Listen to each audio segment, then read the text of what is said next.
ओम नमः शिवाय। दोस्तों, आप सभी को हरतालिका तीज व्रत की हार्दिक शुभकामनाएं। भाद्रपद माह के शुक्ल पक्ष की तृतीया तिथि को हरतालिका तीज का व्रत किया जाता है, जो कि इस वर्ष अर्थात 2022 में किया जाएगा 30 अगस्त मंगलवार के दिन। तो हरतालिका तीज व्रत की संपूर्ण पूजा विधि और नियम से संबंधित वीडियो मैंने अपने चैनल पर अपलोड कर दिया है। साथ ही इस दिन की तिथि और शुभ मुहूर्त से संबंधित वीडियो भी अपलोडेड है। उस वीडियो को आप एक बार ज़रूर देख लीजिए। इस वीडियो में हम बात करने वाले हैं हरतालिका तीज व्रत के पारण विधि से संबंधित, क्योंकि हरतालिका तीज व्रत में जितना महत्व पूजा का होता है उतना ही अधिक महत्व पारण का भी होता है। पारण के भी कुछ विशेष नियम बताए गए हैं। तो इस वीडियो में हम बात करेंगे कि हरतालिका तीज व्रत का आपको पारण किस प्रकार से करना है, इस दिन आपको पूजा कैसे करनी है, माता पार्वती को क्या समर्पित करना है, सुहाग कैसे लेना है, किन वस्तुओं का दान करना है और क्या खा करके आपको पारण करना चाहिए, विसर्जन आपको किस प्रकार से करना है। साथ ही आपने जो प्रश्न पूछे हैं उनके उत्तर भी मैं आपको इस वीडियो में दूंगी। तो चलिए शुरू करते हैं। उससे पहले मैं आपको संक्षिप्त में इस दिन के तिथि और शुभ मुहूर्त की जानकारी दे दूं। जिन्होंने अभी तक वो वीडियो नहीं देखा है उनके लिए है। सबसे पहले तो यह व्रत भाद्रपद माह के शुक्ल पक्ष की तृतीया तिथि को किया जाता है और इस वर्ष अर्थात 2022 में हरतालिका तीज का व्रत किया जाएगा 30 अगस्त मंगलवार के दिन। वहीं तृतीया तिथि प्रारंभ हो जाएगी 29 अगस्त को ही दोपहर के 3:20 से और ये रहेगी 30 अगस्त के दोपहर के 3:33 तक। साथ ही दोस्तों, हरतालिका तीज व्रत में सुबह और शाम दोनों ही समय पूजा का महत्व होता है। तो सुबह की पूजा का शुभ मुहूर्त है सुबह 5:58 से सुबह के 8:31 तक और हरतालिका तीज व्रत में शाम के समय प्रदोष काल में विशेष पूजा की जाती है। इस पूजा का अत्यधिक महत्व होता है। तो इस दिन प्रदोष काल की पूजा का शुभ मुहूर्त है शाम के 6:33 से रात के 8:51 तक। इस बीच में आप अपनी हरतालिका तीज व्रत की प्रदोष काल की पूजा संपन्न कर सकते हैं। इस दिन जो है राहु काल दोपहर के 3:33 से शाम के 5:09 तक होगा। तो भूल से भी राहु काल के समय आप अपनी पूजा प्रारंभ ना करें। हरतालिका तीज व्रत का पारण किया जाएगा 31 अगस्त को सुबह के 5:58 के बाद। अब हम बात करेंगे हरतालिका तीज व्रत के पारण विधि के बारे में, क्योंकि हरतालिका तीज व्रत में पारण करने का भी एक विशेष नियम बताया गया है। साथ ही दोस्तों, हरतालिका तीज व्रत की अगर आप संपूर्ण विधि, पूजा सामग्री लिस्ट और नियम जानना चाहते हैं तो इससे संबंधित वीडियो मेरे चैनल पे उपलब्ध है।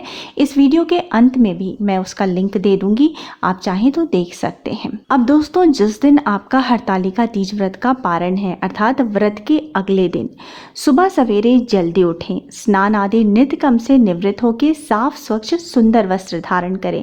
या तो आप पारण में भी नए कपड़े पहन सकती हैं या फिर जो नया कपड़ा आपने पूजा के समय पहना था उसी कपड़े को आप पहन सकती हैं। साथ ही 16 श्रृंगार करें और इसके बाद आपको पुनः भगवान शिव और माता पार्वती की विधिवत पूजा अर्चना करनी है। अब दोस्तों, पारण की जो विधि है वो भी बहुत ही महत्वपूर्ण होती है। आपको इस प्रकार पूजा करने के पश्चात माता पार्वती को पारण के लिए आपको सामग्री अर्पित करनी है। आपके घर में आपके परिवार की परंपरा के अनुसार जिस भी चीज से पारण किया जाता है वो माता पार्वती को अर्पित करें। मेरे घर में जौ के सत्तू और गुड़ से किया जाता है, कई जगह चने और गुड़ से किया जाता है, तो वो माता पार्वती को भी आप अर्पित करें। इसके बाद आपको सुहाग लेना होता है। आपने माता पार्वती को जो सिंदूर अर्पित किया है उसमें से सिंदूर लेकर के आप अपने सिंदूरे में डालें और उससे आप स्वयं सिंदूर करें। और उसके बाद कई महिलाएं मिलकर पूजा कर रही हैं तो सभी एक दूसरे को सिंदूर लगाएं। आपने जो भी माता पार्वती को सुहाग की सामग्री अर्पित की है उसमें से थोड़ी सी सुहाग की सामग्री आप लेकर के उसी वक्त पहन लें। जैसे चूड़ियां पहन ली, बिंदी लगा लिया, सिंदूर लगा लिया और उसके बाद आपको सर पे आंचल रख के अपने आंचल में जो आपने प्रसाद अर्पित किया है माँ को उसमें से थोड़े से आपको ले लेने होते हैं, अपने आंचल में ले। वो भगवान का आशीर्वाद हो गया। उस प्रसाद में से आप स्वयं ग्रहण करें, अपने परिवार में अपने पति को दें, अपने बच्चे को दें। अब आपको पारण करना है। आपने पारण के लिए जो भी सामग्री ली है उसको आप जो है ग्रहण करें और पानी पीने के बाद ही कुछ आपको बोलना है, बीच में बोलना नहीं है। इस प्रकार आपका पारण संपन्न होता है, हरतालिका तीज व्रत संपन्न होता है। अब दोस्तों, इस प्रकार से पूजा संपन्न करने के पश्चात आपको विसर्जन करना चाहिए। विसर्जन करने के लिए हाथ जोड़ के भगवान शिव और माता पार्वती का ध्यान करें। उनसे प्रार्थना करें कि जब भी आप उनकी पूजा करें वो आपके घर में पधारे। भगवान श्री गणेश से स्थायी रूप से आपके घर में वास करने की विनती करें। इसके बाद क्षमा प्रार्थना करें और थोड़ी सी चौकी हिला दें। ये आपका विसर्जन हो गया। इसके बाद जो सामग्री आपने भगवान को अर्पित की है, जैसे आक, बेलपत्र, धतूरा, केले के पत्ते, नारियल, पुष्प, इन सब को आप या तो प्रवाहित करें या गड्ढे खोद के डाल दें या फिर गमले में डाल के ऊपर से मिट्टी डाल दें। नारियल का आप दान भी कर सकते हैं। इसके बाद आपको परिवार के बड़े लोगों के, सास ससुर के पैर छूने हैं, आशीर्वाद लेना है, पति का आशीर्वाद लें और सब में प्रसाद वितरित करें। दोस्तों, हरतालिका तीज व्रत में भी सुहाग की सामग्री के दान का अत्यधिक महत्व है। आपने जो भी माता पार्वती को अर्पित किया है उसको आप दान करें और अपने प्रयोग के लिए भी रखें। पंडिताइन को, किसी गरीब को, किसी जरूरतमंद को पैसे, दक्षिणा, कपड़े, सुहाग की सामग्री, फल और मिठाइयाँ, ये सारी चीजें दान करें। पंडिताइन से आशीर्वाद लें। अब दोस्तों, मैं अब आपके प्रश्न ले लेती हूँ जो बहुत ही अधिक पूछे जा रहे हैं। जैसे कि पहली बार अगर हरतालिका तीज व्रत शुरू कर रहे हैं तो किस प्रकार से करें। दोस्तों, पहली बार हरतालिका तीज व्रत शुरू करने का नियम है कि कई जगहों पे ये अपने मायके से शुरू किया जाता है। अगर आप अपने मायके जाकर के व्रत नहीं शुरू कर रहे, आप जहाँ रहते हैं वहीं कर रहे, तो भी मायके से तीज अर्थात पूजा की सारी सामग्री, आपके नए कपड़े, प्रसाद आते हैं और उसी का प्रयोग करते हुए आपको तीज का व्रत करना होता है।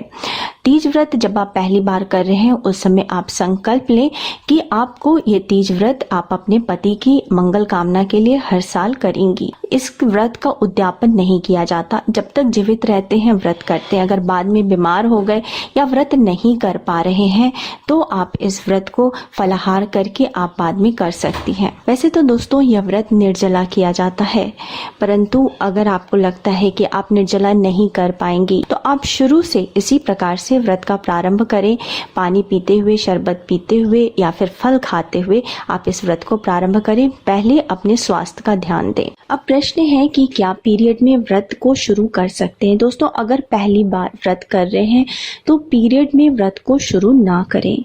अगर आपने व्रत रखा हुआ है और आपने संकल्प ले लिया है, उसके बाद पीरियड आ गया आपका, तो दोस्तों व्रत आपको खंडित भी नहीं करना है, आपको व्रत पूर्ण करना है।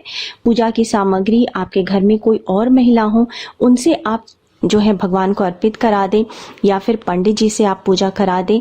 या फिर दोस्तों, कई महिलाओं की ऐसी परेशानी भी आती है कि घर में कोई भी नहीं है, पीरियड भी आ गया, मंदिर में भी नहीं हम सामान भिजवा सकते हैं। तो दोस्तों, फिर भी अगर आपने संकल्प ले लिया है व्रत का और उसके बाद आप अशुद्ध हो जाती हैं तो आपको व्रत खंडित नहीं करना है, व्रत तो आपको पूर्ण करना है। दोस्तों, वैसे तो अशुद्ध होने पर बिल्कुल भी पूजा करने के लिए मना किया गया है। कोई प्रसाद नहीं बना सकते, पूजा की कोई सामग्री नहीं छू सकते और आपके घर में आपकी जगह पे पूजा करने वाला दूसरा कोई नहीं है। तो मैं कि प्रदोष वाले दिन दोबारा से आप इसी प्रकार से व्रत रखें और उसी दिन आप हरतालिका तीज व्रत की पूजा करें। अपनी सारी परेशानी भगवान से कहें और अपनी मनोकामना कहें। इस प्रकार से आप पूजा कर सकती हैं। तो दोस्तों, आज के लिए बस इतना ही। हरतालिका तीज व्रत की ढेरों शुभकामनाओं के साथ अपनी वाणी को विराम देती हूँ। मिलते हैं अगले वीडियो में। तब तक स्वस्थ रहिए, सुरक्षित रहिए और अपना बहुत बहुत ध्यान रखिए। जय माता दी।